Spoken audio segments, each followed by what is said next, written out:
On PC and mobiles, I will show you in a few moments how to join social Discord server. It's the same method on both PC and mobiles. For this, we will open a browser on your PC or mobile, can be whichever. In my case, I will use Microsoft Edge.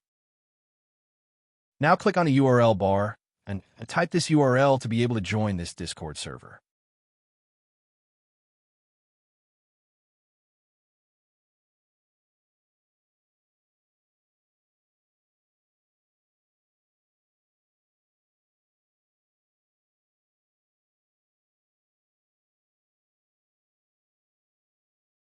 Doing this will automatically start your Discord application if you have it installed.